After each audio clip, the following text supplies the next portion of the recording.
Hello बच्चों, कैसे हो आप सब। आज अपन स्टार्ट करने वाले हैं NCERT line to line for NEET series में क्लास 12 का चैप्टर नंबर 2 ह्यूमन रिप्रोडक्शन।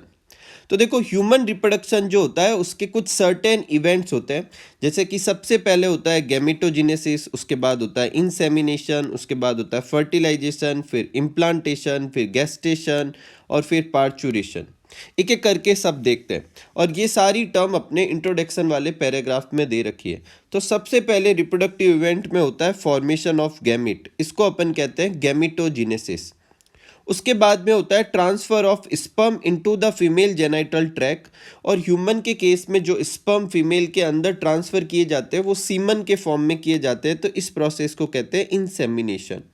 उसके बाद मेल और फीमेल गैमिट्स जो होते हैं वो एक दूसरे के साथ फ्यूज करते हैं, इसे कहते हैं फर्टिलाइजेशन। और फिर उस फर्टिलाइजेशन से जाइगोट बनता है। जाइगोट बनने के बाद मोरूला बनता है, मोरूला के बाद में ब्लास्टुला या ब्लास्टोसिस्ट बनता है। और वो ब्लास्टोसिस्ट जाकर फीमेल के यूट्रस की यूटेराइन वॉल पे जाके जुड़ जाती, इसे कहते हैं इम्प्लांटेशन। उसके बाद एम्ब्रियोनिक डेवलपमेंट चलता है जिसे गेस्टेशन कहते हैं। जब गेस्टेशन पीरियड पूरा हो जाएगा तो पार्चुरेशन होता है जिसे अपन कहते हैं डिलीवरी ऑफ बेबी। ठीक है, एक इंट्रोडक्शन में एक पॉइंट और दे रखा है कि जो गैमिट फॉर्मेशन का जो तरीका है वो मेल और फीमेल में अलग होता है। मेल के केस में स्पर्म फॉर्मेशन लगातार चलता ही रहेगा जब तक एक इंसान, एक मेल, ह्यूमन मेल जिंदा रहेगा तब तक चलता रहेगा। इवन इन ओल्ड मेन में भी ये चलता रहेगा। हाँ, उनकी क्वालिटी में प्रॉब्लम हो सकती है लेकिन स्पर्म फॉर्मेशन होता रहेगा। लेकिन फीमेल के केस में ओवम फॉर्मेशन एक सर्टेन टाइम के बाद सीज हो जाता है। इस चैप्टर में अपन आगे पढ़ेंगे कि मीनोपोज आने के बाद उसमें और ओवम नहीं बनते। अब अपन एक एक करके पहले मेल और फीमेल रिप्रोडक्टिव सिस्टम को समझते हैं और फिर बाकी की जो भी रिप्रोडक्टिव इवेंट है उनको देखेंगे। तो सबसे पहले अपन समझते हैं मेल और फीमेल रिप्रोडक्टिव सिस्टम में से मेल रिप्रोडक्टिव सिस्टम। और इसको करने से पहले आपको एक चीज़ समझ लेनी है कि चाहे आपको मेल रिप्रोडक्टिव सिस्टम पढ़ाया जाए चाहे फीमेल रिप्रोडक्टिव सिस्टम पढ़ाया जाए, दोनों में ही दो तरह के ऑर्गन्स होते हैं, प्राइमरी ऑर्गन्स और secondary organs. Primary reproductive organ या primary sex organ, secondary reproductive organ या सेकेंडरी सेक्स ऑर्गन। अब प्राइमरी कौन सा होगा? प्राइमरी वो ऑर्गन होगा जो गैमिट बनाएगा और सेक्स हार्मोन रिलीज करेगा। तो मेल के केस में ये दोनों काम करता है। टेस्टिस, तो टेस्टिस हो गया प्राइमरी रिप्रोडक्टिव ऑर्गन। जब अपन फीमेल पढ़ेंगे तो उसमें ये काम करेगा ओवेरी, तो ओवेरी हो जाएगा प्राइमरी रिप्रोडक्टिव ऑर्गन। बाकी के सारे क्या कहलाएंगे? सेकेंडरी। अब मेल के केस में जो सेकेंडरी सेक्स ऑर्गन होते हैं उनमें एक्सेसरी डक्ट्स आती है, ग्लैंड्स आते हैं और एक्सटर्नल जेनाइटल्स आते हैं। एक्सेसरी डक्ट में रेटेटेस्टिस, वासा इफ्रेंसिया, एपिडिडाइमिस और वास डिफरेंस आती है। ग्लैंड्स में seminal vesicle, prostate gland, bulbo urethral glands आती है। और एक्सटर्नल जेनाइटल्स जो बाहर से विजिबल होते हैं उनमें पेनिस या पिनिस और स्क्रोटम आता है। ठीक है, ये सब अपने यहाँ लिखा हुआ है कि द मेल रिप्रोडक्टिव सिस्टम जो होता है पेल्विक रीजन में होता है। रीजन याद रखें, किस रीजन में होता है male reproductive system? Pelvic region में होता है। ठीक है, और आगे ये भी लिखा हुआ है कि इसमें पेयर ऑफ टेस्टिस, और देखो टेस्टस लिखा हुआ है, टेस्टस सिंगुलर होता है और टेस्टिस प्लूरल होता है। ठीक है, एक्सेसरी डक्ट, ग्लैंड्स और एक्सटर्नल जेनाइटल्स होते हैं। अब एक एक करके देखो, दोनों का डिस्क्रिप्शन है। सबसे पहले अपन डायग्राम को समझते हैं, उसमें सारी लेबलिंग अच्छे से आ जाएगी। देखो देखो, थोड़ा मैं जूम आउट कर देता हूँ आपके लिए। देखो यहाँ सबसे नीचे की तरफ ये दे रखा है टेस्टिस, जहाँ गैमिट बनेंगे। उसके बाद ये स्ट्रक्चर है, क्या है अपने? एपिडिडाइमिस। टेस्टिस और एपिडिडाइमिस जो है उनको कलेक्टिवली कहते हैं टेस्टिकल्स। और टेस्टिकल्स जो होते हैं वो एक स्किन के पाउच में होते हैं, स्क्रोटम। यही वजह स्क्रोटम को अपन एक्सटर्नल जेनाइटल्स में रखते हैं क्योंकि ये तो अपन को दिखेंगे नहीं। फिर यहाँ से एक डक्ट निकल रही है जिसको वास डिफरेंस कहते हैं। ये ऊपर से यूरिनरी ब्लैडर के ऊपर से होते हुए नीचे आती है और सेमिनल वेसिकल उसकी एक डक्ट के साथ फ्यूज हो जाती है, और अब इस डक्ट को कहते हैं इजेक्यूलेटरी डक्ट। और इस तरफ से देखो यूरिनरी ब्लैडर है, उससे यूरिन बाहर आता है यूरिथ्रा के थ्रू, ये दोनों फ्यूज हो जाएंगे और एक कॉमन डक्ट बनाएंगे जिसे यूरिनोजेनाइटल डक्ट कहना चाहिए। ठीक है, यहाँ यूरिथ्रा लिखा हुआ है। इसके अलावा देखो सेमिनल वेसिकल के अलावा यहाँ एक प्रोस्टेट ग्लैंड भी है, 2 बल्बोयूरिथ्रल ग्लैंड है। सेमिनल वेसिकल्स भी 2 होती है, प्रोस्टेट ग्लैंड सिर्फ 1 होती है, और जो अपने बल्बोयूरिथ्रल ग्लैंड है वो भी 2 होती है। ठीक है, इसके थ्रू होता हुआ जो स्पर्म जो है वो बाहर आ सकता है, और जनरली इधर से ही यूरिन भी क्या जाता है, बाहर की तरफ जाता है, और ये आगे एक कॉपुलेटरी ऑर्गन से पास होगा जिसे अपन पेनिस कहते हैं। उसका जो टिप होगा उसे कहेंगे ग्लांस पेनिस, और ग्लांस पेनिस के ऊपर स्किन के फोल्ड होते हैं जिसे फोर स्किन कहते हैं। ठीक है, और ये सब अपना मेल रिप्रोडक्टिव सिस्टम का सेक्शनल व्यू हो गया। एक और डायग्राम दे रखा है जिसमें चीज़ें थोड़ी और अच्छे से समझ में आती है। ये दे रखा है टेस्टिस। टेस्टिस के अंदर बहुत सारे क्या होते हैं, कंपार्टमेंट होते हैं। इन कंपार्टमेंट को कहते हैं टेस्टिक्यूलर लोब्यूल्स। ठीक है, हर टेस्टिक्यूलर लोब्यूल्स के अंदर क्या होती है, कॉइल ट्यूब होती है जिन्हें अपन कहते हैं सेमिनिफेरस ट्यूब्स। फिर सेमिनिफेरस ट्यूब सब आपस में यहाँ पे देखो इस वाली जगह पर खुलती है जिसे कहते हैं रेटेटेस्टिस। रेटेटेस्टिस से ये डक्ट निकल रही है जिसे वासा इफ्रेंसिया। फिर ये इसमें खुल रही है जिसे वास डिफरेंस, और सॉरी हाँ एपिडिडाइमिस, उसके बाद वास डिफरेंस, और फिर ये होते हुए देखो ये यूरिनरी ब्लैडर के ऊपर से होते हुए नीचे आ रही है। इनमें देखो 2 सेमिनल वेसिकल्स है, एक प्रोस्टेट ग्लैंड दे रखी है पीछे, 2 बल्बोयूरिथ्रल ग्लैंड दे रखी है, ये यूरिनोजेनाइटल डक्ट दे रखा है, ये अपने पेनिस बना रखा है, ये जो है ग्लांस पेनिस बना रखा है, ये उसके ऊपर की स्किन बना रखी है जिसे फोर स्किन कहते हैं। ठीक है, तो 2 तरीके के डायग्राम आपकी बुक में जो है वो दे रखे। अब एक एक करके अपन थ्योरी वाइज करते हैं। तो testis are situated outside the abdominal cavity within a pouch called scrotum. Abdomen cavity के बाहर टेस्टिस होते हैं, और किसके अंदर होते हैं, स्क्रोटम के अंदर होते हैं। क्वेश्चन उठता है कि टेस्टिस एब्डोमिनल कैविटी के बाहर क्यों है, तो उसका कारण एनसीईआरटी आगे लिखती है, और ये एक आपके क्वेश्चन भी बन सकता है। ठीक है, तो स्क्रोटम जो होता है वो क्या करता है, टेम्परेचर मेंटेनेंस में हेल्प करता है। तो एक्चुअल में जो स्पर्म फॉर्मेशन का जो प्रोसेस है उसको 2 to 2.5 degree centigrade come temperature चाहिए इंटरनल बॉडी टेम्परेचर से, और इसे मेंटेन करने के लिए टेस्टिस जो होते हैं वो बाहर की तरफ होते हैं। देखो यहाँ क्या लिखा हुआ है, the scrotum helps in maintaining the low temperature of testis, और कितना लो चाहिए, 2 to 2.5 degree centigrade lower than normal internal body temperature, और नेसेसरी होता है किसके लिए, स्पर्मेटोजेनेसिस के लिए। टेस्टिस जो होते हैं वो ओवल शेप के होते हैं, लेंथ उनकी 4 to 5 सेंटीमीटर, विड्थ उनकी 2 to 3 सेंटीमीटर।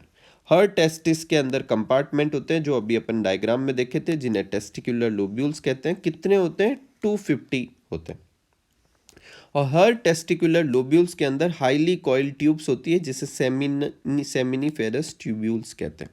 कितनी होती है, हर टेस्टिकुलर लोब्यूल्स के अंदर 1 to 3 सेमिनिफेरस ट्यूब्यूल्स होती है। सेमिनिफेरस ट्यूब्यूल वो जगह है जहाँ स्पर्म बनते हैं।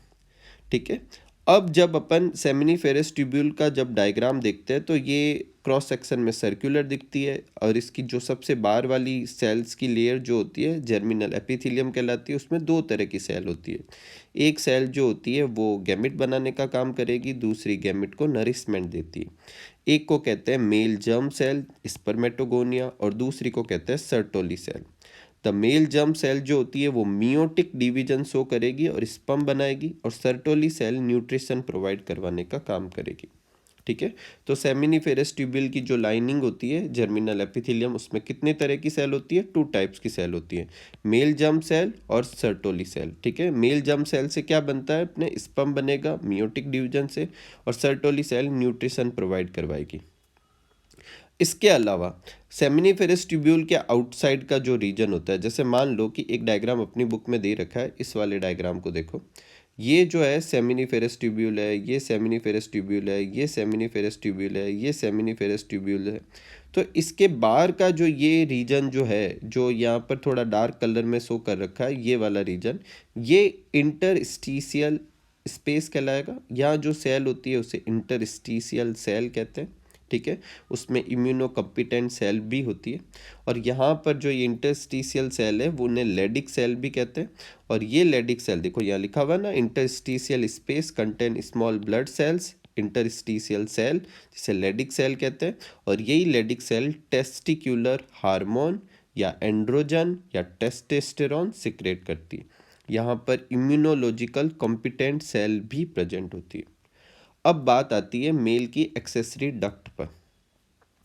तो आप बोर्ड क्लासेस से बिलोंग करते हैं तो आपके लिए ये भी एक क्वेश्चन बन सकता है, कौन कौन सी एक्सेसरी डक्ट होती है उनके बारे में बताइए। तो आप देखो एक डायग्राम बना सकते हैं जो मैंने यहाँ सिंप्लीफिकेशन के लिए बना रखा है। देखो इस डायग्राम का इस्तेमाल कर सकते हैं। एक आउटलाइन बना दी टेस्टिस की, ये टेस्टिकुलर लोब्यूल हो गया, ये सेमिनिफेरस ट्यूब्यूल हो गया। सेमिनिफेरस ट्यूब्यूल जब रेटिटेस्टिस में खुलती है तो वो जिसके थ्रू खुलती है उसे कहते हैं ट्यूबुलस रेक्टस। ये एनसीईआरटी में नहीं दे रखा, आप चाहे तो याद करें चाहे तो ना करें, और कलेक्टिवली कहलाती है ट्यूबुलाई रेक्टाई। फिर ये हो गई अपने रेटिटेस्टिस, तो ये एक्सेसरी डक्ट में सबसे पहली। फिर देखो मैंने पिंक कलर से जो यहाँ बना रखा है वासा इफ्रेंसिया, उसके बाद एपिडिडाइमिस, और फिर सबसे लास्ट में वास डिफरेंस। तो यही अपने क्या होती है, एक्सेसरी क्या होती है, डक्ट्स होती है। ठीक है, तो ये अपने बुक में यहाँ पे लिखा हुआ है, इसको अपन थोड़ा जूम आउट कर देते हैं। The male sex accessory ducts जो होती है वो कौन सी होती है, रेटिटेस्टिस, वासा इफ्रेंसिया, एपिडिडाइमिस और वास डिफरेंस। ठीक है, अब वासा इफ्रेंसिया रेटिटेस्टिस के थ्रू खुलती है, बोले तो सेमिनिफेरस ट्यूब्यूल रेटिटेस्टिस में, फिर वो वासा इफ्रेंसिया में, वासा इफ्रेंसिया टेस्टिस से बाहर निकल के किस में खुलती है, एपिडिडाइमिस में। एपिडिडाइमिस उसकी पोस्टीरियर सरफेस पर होता है। एपिडिडाइमिस से क्या निकलती है, वास डिफरेंस निकलती है जो ऊपर की तरफ उठती है, एब्डोमेन में जाती है, यूरिनरी ब्लैडर के ऊपर लूप बनाकर वापस नीचे आती है, और यहाँ से एक और डक्ट रिसीव करती है किसे, सेमिनल वेसिकल से, और फिर क्या बनाती है, इजेक्यूलेटरी डक्ट। ये सब अपन ने जो अभी डायग्राम किया था उस डायग्राम में ये सब अपन ने समझा भी था। ठीक है, और बाहर की तरफ जो पोर जो ये होता है, ये जो पोर जो बाहर की तरफ निकलता है, इस पोर को कहते हैं यूरिथ्रल मीटस, जिससे मतलब यूरिन भी बाहर निकलता है और कॉपुलेशन के समय क्या निकलता है, सीमन भी बाहर निकलता है। एक चीज़ को वापस हाईलाइट कर देते हैं कि वास डिफरेंस और जो सेमिनल वेसिकल की डक्ट होती है उसे कलेक्टिवली अपन क्या कहते हैं, इजेक्यूलेटरी डक्ट कहते हैं। ठीक है, तो एक पूरा पाथ बना लेते हैं। पहला है सेमिनिफेरस ट्यूब्यूल, उससे जाती है रेटिटेस्टिस, फिर वासा इफ्रेंसिया, फिर एपिडिडाइमिस, फिर वास डिफरेंस, फिर इजेक्यूलेटरी डक्ट, फिर यूरिनोजेनिटल डक्ट, और फिर यूरिथ्रल मेटस। ये वो डायग्राम है जो सेमिनिफेरस ट्यूब्यूल का क्रॉस सेक्शन कह सकते हो। इसे टेस्टिस का क्रॉस सेक्शन भी कह सकते हैं क्योंकि इसमें सेमिनिफेरस ट्यूब्यूल भी है और उसके आसपास की वो सेल्स भी बना रखी है। ठीक है, नेक्स्ट है अपने जो एक्सटर्नल जेनाइटल्स होते हैं, उसमें दो स्ट्रक्चर आते हैं, एक पेनिस आता है और एक अपने क्या आता है, स्क्रोटम आता है। स्क्रोटम ऊपर समझा रखा है, तो अब पेनिस के बारे में देखते हैं। ये मेल एक्सटर्नल जेनाइटल है। ये जो होता है स्पेशल तरह के टिश्यू का बना होता है जो इरेक्शन में हेल्प करता है। देखो अगर पेनिस इरेक्ट नहीं हो पाएगा तो वो वेजाइना के अंदर पेनिट्रेट नहीं कर पाएगा और इंसेमिनेशन नहीं हो पाएगा। तो इंसेमिनेशन को फैसिलिटेट करने के लिए पेनिस में इरेक्शन होना जरूरी है, और ये करने के लिए पेनिस के अंदर स्पेशल टाइप के टिश्यू भी होते हैं। इनलार्ज एंड जो होता है पेनिस का उसे ग्लांस पेनिस कहते हैं, और उसके ऊपर स्किन का फोल्ड होता है जिसे फोर स्किन कहते हैं। ये भी अपन ने डायग्राम में देखा था। अब बात करते हैं किसकी, मेल के अंदर जो एक्सेसरी ग्लैंड्स होती है उनकी बात करते हैं। तो ग्लैंड कौन कौन सी होती है, सेमिनल वेसिकल, एक प्रोस्टेट ग्लैंड, और ये भी पेयर्ड होती है, ये भी पेयर्ड होती है, और प्रोस्टेट ग्लैंड सिर्फ एक होती है, और एक बल्बोयूरिथ्रल ग्लैंड। इनका जो सिक्रेशन होता है वो सेमिनल प्लाज्मा बनाता है, उसमें फ्रुक्टोज होता है, कैल्शियम और सर्टेन एंजाइम होते हैं। बेसिकली स्पर्म को फर्टिलाइजेशन के लिए जो जो चाहिए रिक्वायरमेंट, जैसे एनर्जी सोर्स चाहिए, वह वेजाइना के अंदर क्या होगा, एसिडिक पीएच होगी तो एल्केलाइन पीएच चाहिए, और स्पर्म यहाँ पर मूव ना कर पाए ताकि उधर ही मूव करें, तो वो सारी चीज़ें ये ग्लैंड सिक्रेट करती है। बल्बोयूरिथ्रल ग्लैंड जो होते हैं लुब्रिकेंट भी सिक्रेट करती है, जो पेनिस का लुब्रिकेशन करती है, जो कॉपुलेशन के समय हेल्प करता है। तो ये सारी ग्लैंड का सिक्रेशन और स्पर्म कलेक्टिवली क्या कहलाता है, सीमन कहलाता है। क्या कहलाता है, सीमन कहलाता है। ठीक है, तो सीमन क्या होता है, स्पर्म प्लस इन सारी ग्लैंड का कलेक्शन। ठीक है, जो सिक्रेशन होता है। इसके साथ अपनी बुक में ये जो पहली हेडिंग थी मेल रिप्रोडक्टिव सिस्टम वो पूरी होती है। नेक्स्ट लेते हैं द फीमेल रिप्रोडक्टिव सिस्टम।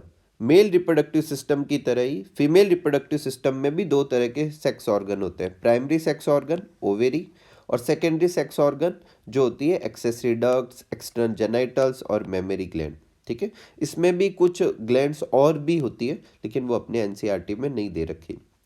एक और चीज, प्राइमरी सेक्स ऑर्गन ओवेरी है तो क्यों होगा, सेम रीजन, ये गैमेट बनाएगा और हार्मोन रिलीज करेगा।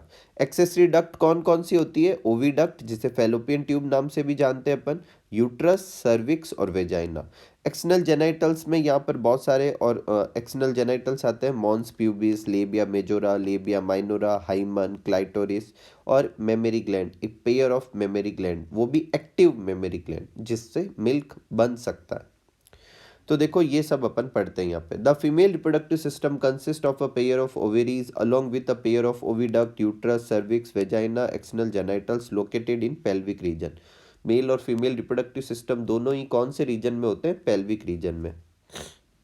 अब फीमेल रिप्रोडक्टिव सिस्टम जो होता है वो मेल रिप्रोडक्टिव सिस्टम के कंपेयर में कुछ एक्स्ट्रा काम भी करता है। ठीक है, ओव्यूलेशन करवाएगा, बोले तो ओवम को बाहर रिलीज करवाएगा, यहाँ तक तो सेम है, लेकिन फर्टिलाइजेशन भी फीमेल रिप्रोडक्टिव सिस्टम में होता है, प्रेगनेंसी भी फीमेल रिप्रोडक्टिव सिस्टम में मेंटेन होती है, चाइल्ड बर्थ कराना, चाइल्ड केयर कराना, ये सब फीमेल रिप्रोडक्टिव सिस्टम के पार्ट होते हैं। स्टार्ट करते हैं ओवेरीज से। तो ओवेरी जो है प्राइमरी सेक्स ऑर्गन है जो फीमेल गैमेट भी बनाएगी और सेवरल स्टीरॉइड्स हार्मोन जिसे ओवेरियन हार्मोन कहते हैं वो भी रिलीज करेगी, जिसको अपन जानते हैं एस्ट्रोजन, प्रोजेस्टेरॉन वगैरह। ओवेरी जो होती है एब्डोमेन के अंदर ही होती है, टेस्टिस की तरह एब्डोमेन के बाहर नहीं होती, और 2 to 4 सेंटीमीटर लेंथ में होती है, और पेल्विक वॉल जो होती है और यूट्रस से लिगामेंट के थ्रू अटैच होती है। ईच ओवेरी के ऊपर एक थिन एपिथेलियम होती है और उसके अंदर क्या होता है, ओवेरियन स्ट्रोमा होता है। इसको देखो अपन आगे अपनी बुक में जो चैप्टर जब आगे बढ़ता है तो यहाँ पे जहाँ पर अपन ने स्पर्मेटोजेनेसिस, oogenesis वाला जो टॉपिक पढ़ते हैं उस वाले टॉपिक में अपने ओवेरी का ट्रांसफर सेक्शन दे रखा है। तो ये देखो ये बाहर की तरफ एक लेयर है और उसके अंदर क्या होता है, स्ट्रोमा होता है। यही बात अपने यहाँ पर अभी अपने लिखी थी कि ओवेरी के चारों तरफ क्या होती है, एक थिन एपिथेलियम होती है और उसके अलावा जो होती है उसमें क्या होता है अपने बीच में स्ट्रोमा होता है। ठीक है, तो ये सब अपन ने यहाँ पे लिखा हुआ है देखो कि ओवेरी जो होती है उसमें क्या होता है, एक थिन एपिथेलियम होती है और उसके अंदर स्ट्रोमा होता है। The stroma divided into 2 region, stroma में 2 तरह के रीजन होते हैं, जो बाहर वाले रीजन होता है कॉर्टेक्स और इनर रीजन को मेडुला कहते हैं। ठीक है, ये फीमेल का रिप्रोडक्टिव सिस्टम दे रखा है। इस वाले में अगर आप देख पाएंगे तो ये जो है एक्सटर्नल जेनाइटल्स के नाम है, clitoris, labium minora, labium majora, vaginal orifice वगैरह, ये सबको अपन एक सिंपल डायग्राम से भी समझेंगे। उसके बाद ये यूरिथ्रा दे रखी है, तो यूरिथ्रा देखो अलग ओपनिंग से बाहर आ रही है यूरिनरी ब्लैडर से, और जो रिप्रोडक्टिव स्ट्रक्चर है वो अलग पाथ से ओपन हो रहा है। ठीक है, तो मेल की से कंपेयर करें तो इसमें कुछ चीज़ें अलग भी हैं। ये यूट्रस दे रखा है, ठीक है, ये सर्विक्स वाला पोर्शन है, ये रेक्टम वाला पोर्शन दे रखा है। ठीक है, ये मतलब आगे देखो वेजाइना, और ये वेजाइना की ओपनिंग दे रखी है, ये बाहर से प्यूबिस सिम्फाइसिस वाली वो बॉन दे रखी है। उसके ऊपर ये जो येलो कलर बना रखा है ये सब क्या बना रखा है, फैट की लेयर बना रखी है। ठीक है, एक सिंपल डायग्राम और है ये वाला जो अपन 10th स्टैंडर्ड से पढ़ते आ रहे हैं। दोनों तरफ एक एक ओवेरी दे रखी है, फेलोपियन ट्यूब दे रखी है, ये यूट्रस हो गया, ये सर्विक्स हो गया और ये वेजाइना हो गई। ठीक है, इस वाले डायग्राम पर आते हैं, उससे पहले अपन रीड आउट करते देखो कि ओवेरी से आगे क्या निकलती है, ओविडक्ट, फेलोपियन ट्यूब, फिर यूट्रस और फिर वेजाइना, और फीमेल की एक्सेसरी डक्ट होती है। फेलोपियन ट्यूब जो होती है 10 to 12 सेंटीमीटर लॉन्ग होती है और वो ओवेरी की पेरीफेरी से स्टार्ट होकर कहाँ तक जाती है, यूट्रस तक जाती है। The part closer to the ovary जो होता है वो फनल शेप्ड या इनफंडिबुलम कहलाता है। The edges of infundibulum possess finger like projection जिसे फिम्बरी कहते हैं। देखो ये यहाँ से ओवेरी के पेरीफेरी से स्टार्ट होकर यूट्रस तक जा रही है। स्टार्टिंग वाला पोर्शन क्या कहलाता है, इनफंडिबुलम, उस पर फिंगर लाइक प्रोजेक्शन होते हैं जिसे फिम्बरी कहते हैं, और ओव्यूलेशन के समय ये ओवेरी से जो ओवम निकलता है उसे कैच करने में हेल्प करती है। उसका अगला पोर्शन है एम्पुला, फिर कौन सा होता है, स्थेमस। देखो लिखा हुआ इनफंडिबुलम जो होता है एक वाइडर पोर्शन में ओपन होता है जिसे एम्पुला कहते हैं। अगर आपको पूछे फेलोपियन ट्यूब का सबसे वाइडर पोर्शन कौन सा होता है तो आपको क्या लिखना है, एम्पुला। और द लास्ट पार्ट जो होता है वो इस्थमस होता है, जिसके अंदर की ल्यूमन जो होती है बहुत नैरो होती है और यूट्रस के साथ जाके जुड़ती है। यूट्रस जो होता है एक ही होता है और उसे वॉम भी कहते हैं। देखो यूट्रस एक ही है और इसे वोम वूम वॉम जो भी आप रीड करें वो कहते हैं। और यूट्रस जो है आगे किस में खुलता है, सर्विक्स में, और फिर किस में खुलता है, वेजाइना में। सर्विक्स की जो अंदर की कैविटी होती है सर्विकल कैनाल कहते हैं, और वेजाइना की अंदर की जो कैनाल है वेजाइनल कैनाल, उन दोनों को मिलके क्या कहेंगे, बर्थ कैनाल। अगर इस डायग्राम में देखें तो ये सर्विक्स की कैनाल, सर्विकल कैनाल, और फिर इसके आगे की जो कैनाल होगी या वेजाइना जो होगी, इन दोनों को कलेक्टिवली अपन क्या कहेंगे, बर्थ कैनाल कहेंगे। क्या कहेंगे, बर्थ कैनाल कहेंगे। ठीक है। अगर यूट्रस की खुद की बात की जाए तो उसके अंदर 3 लेयर होती है। पेरीमेट्रियम जो सबसे बाहर की तरफ थिन लेयर होती है, मिडल और थिक लेयर होती है मायोमेट्रियम जो मसल्स की बनी होती है, और सबसे अंदर की जो लेयर होती है ग्लैंडुलर होती है जिसे एंडोमेट्रियम कहते हैं। और एंडोमेट्रियम जो मेंस्ट्रुएशन साइकिल होता है, जो इस चैप्टर में अपन आगे पढ़ेंगे, जिसमें साइक्लिकल चेंजेस लिखा होता है कि यूट्रस के अंदर साइक्लिकल चेंजेज होते रहते हैं। तो यूट्रस के अंदर जो साइक्लिकल चेंजेज होते हैं वो सिर्फ एंडोमेट्रियम में होते हैं। ठीक है। और मायोमेट्रियम जो होती है वो कॉन्ट्रैक्शन करवाती है जिससे डिलीवरी, बेबी की डिलीवरी में हेल्प होती है। अब बात करते हैं फीमेल के एक्सटर्नल जेनाइटल्स की। तो फीमेल के एक्सटर्नल जेनाइटल्स इस डायग्राम में अपन अच्छे से समझ पाएंगे। ये जो ऊपर वाला जो जहाँ पर हेयर लाइक स्ट्रक्चर होते हैं उसे कहते हैं मॉन्स प्यूबिस। और सबसे अंदर की तरफ ये जो स्ट्रक्चर देख पा रहे हो आप, इसको थोड़ा जूम आउट कर देते हैं। सबसे अंदर की तरफ जो ये स्ट्रक्चर देख पा रहे हो इसे कहते हैं वेस्टिब्यूल। इसमें 2 ओपनिंग होती है, एक होती है यूरिथ्रल ओपनिंग और नीचे की तरफ कौन सी होती है, वेजाइनल ओपनिंग। इसको कवर किए हुए मतलब अपने लिप्स लाइक स्ट्रक्चर होते हैं, मतलब स्किन के फोल्ड होते हैं, ऐसा समझ लो। स्किन के फोल्ड होते हैं, अंदर की तरफ होते हैं लेबिया माइनोरा, उसके बाहर की तरफ होते हैं लेबिया मेजोरा। ठीक है। एक ये वाले स्ट्रक्चर और जो एनस होता है उसके बीच का जो ये गैप है इसे कहते हैं पेरिनियम। ठीक है। तो आप इस डायग्राम से सारे समझ सकते हैं। एक और चीज़, यहाँ पर जहाँ पर ये लेबिया माइनोरा मेजोरा ऊपर की तरफ मर्ज होते हैं वहाँ पर एक टाइनी स्ट्रक्चर होता है, हल्का छोटा सा फिंगर लाइक स्ट्रक्चर होता है जिसे क्लाइटोरिस कहते हैं। कि बहुत ज़्यादा सेंसिटिव होता है, जैसे मेल का जो ग्लांस पेनिस होता है, पीनिस के जो ऊपर वाला पार्ट होता है, उसी की तरह क्लाइटोरिस भी बहुत सेंसिटिव होता है। ठीक है। और एक और चीज़, वेजाइना की जो ओपनिंग होती है वो पार्शियली कवर्ड होती है हाइमन से। ठीक है। एक मतलब मेम्ब्रेनस स्ट्रक्चर होता है। ये सब अपनी बुक में लिखा हुआ है, अपन यहाँ पे पढ़ते हैं। तो डायग्राम से सब आप लेबलिंग तो समझ गए। अब अपन बुक रीड करते, देखो। The female external genitals include mons pubis, labia majora, labia minora, hymen और क्लाइटोरिस। मॉन्स प्यूबिस जो होती है क्वेश्चन होता है किसका, फैटी टिश्यू का, और इसके ऊपर स्किन और प्यूबिक हेयर होते हैं। देखो ये स्किन है और प्यूबिक हेयर है। उसके बाद लेबिया मेजोरा फ्लेसी फोल्ड होते हैं, और उसके अंदर लेबिया माइनोरा होते हैं, वो भी फोल्ड होते हैं लेकिन इतने थिक फोल्ड नहीं होते। और उसके अंदर 2 तरह की ओपनिंग होती है, एक तो यूरिथ्रा की ओपनिंग और एक वेजाइनल ओपनिंग। वेजाइना की ओपनिंग जो होती है पार्शियली कवर्ड होती है मेम्ब्रेन से जिसे हाइमन कहते हैं। ऊपर की तरफ एक clitoris tiny finger like structure होता है, अपर जंक्शन ऑफ 2 लेबिया माइनोरा। यहाँ पे जब माइनोरा और मेजोरा जहाँ जंक्शन होता है वहाँ पर एक टाइनी फिंगर लाइक स्ट्रक्चर होता है। एक हाइमन जो होता है, आप ऐसा समझ लो कि ये एक पोर है और इसके ऊपर एक मेम्ब्रेन लाइक स्ट्रक्चर है। तो जब कॉपुलेशन के समय पेनिट्रेशन होता है, पेनिस जब अंदर डाला जाता है तो उस समय ये फट सकती है। तो पहले एक मिथ बना ली गई थी कि अगर ये एक प्रूफ है कि अगर एक फीमेल में हाइमन है तो उसने कोई सेक्सुअल एक्सपीरियंस नहीं किया, किसी के साथ कॉपुलेशन नहीं किया हुआ। लेकिन अगर हाइमन नहीं है तो उसका सेक्सुअल एक्सपीरियंस है और उसने किसी के साथ कॉपुलेट किया है। अपनी बुक लिखती है कि क्या इसे रिलायबल प्रूफ मानना चाहिए, तो आंसर है नहीं। आप अगर बोर्ड क्लास से बिलोंग करते हो तो आपकी ये क्वेश्चन भी आ सकता है।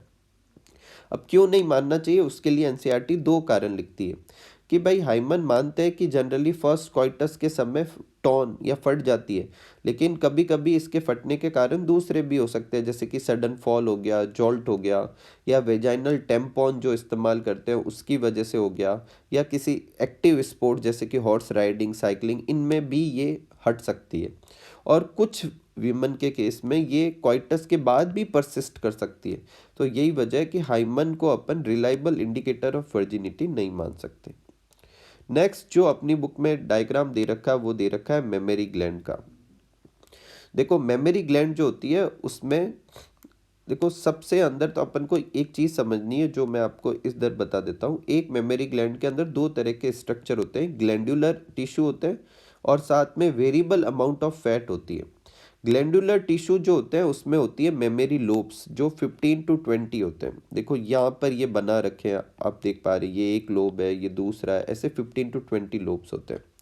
और हर मेमोरी लोब के अंदर और भी स्ट्रक्चर होते हैं। जैसे सबसे पहले ऐसे सर्कल जैसे स्ट्रक्चर होते हैं जिन्हें एल्वियोलाई कहते हैं, मेमोरी एल्वियोलाई। यहाँ पर मिल्क बनता है, फिर उनसे बाहर की तरफ डक्ट निकलती है जिसे मेमोरी ट्यूब्स कहते हैं। फिर ये सारी डक्ट कंबाइन हो जाएगी जिसे मेमोरी डक्ट कहेंगे।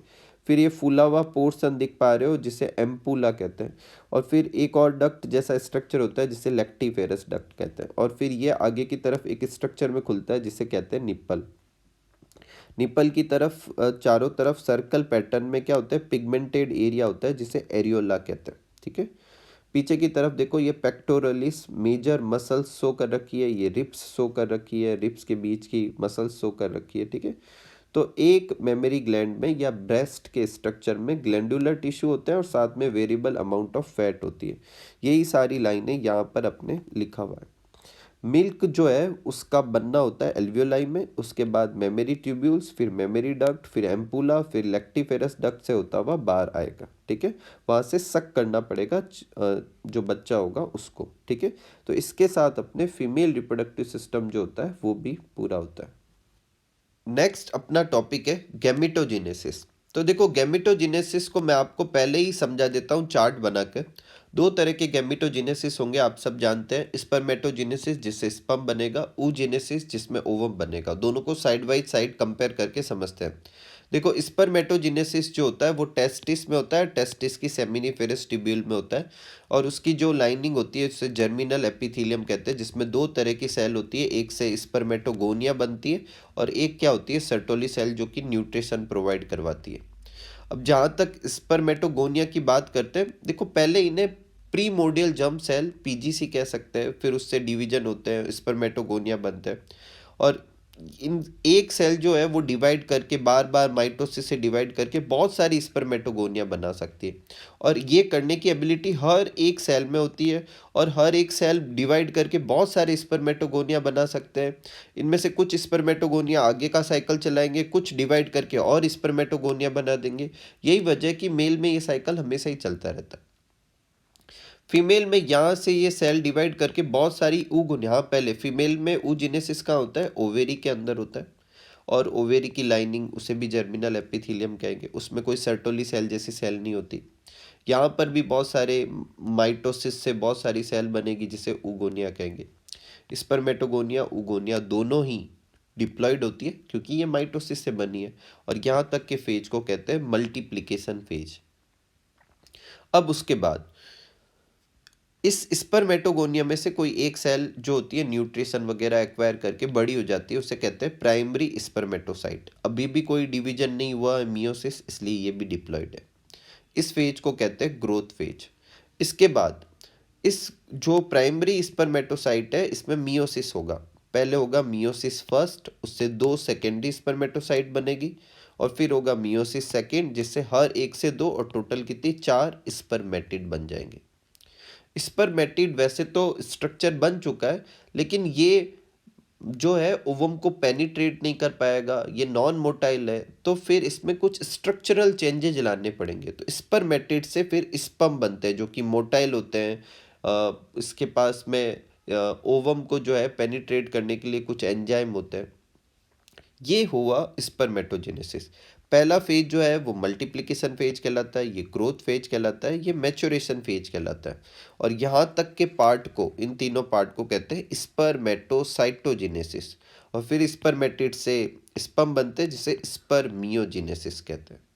अब फीमेल की बात की जाए तो यहाँ पर भी प्राइमरी स्पर्मेटोसाइट की तरह क्या बनती है, प्राइमरी oocyte बनती है।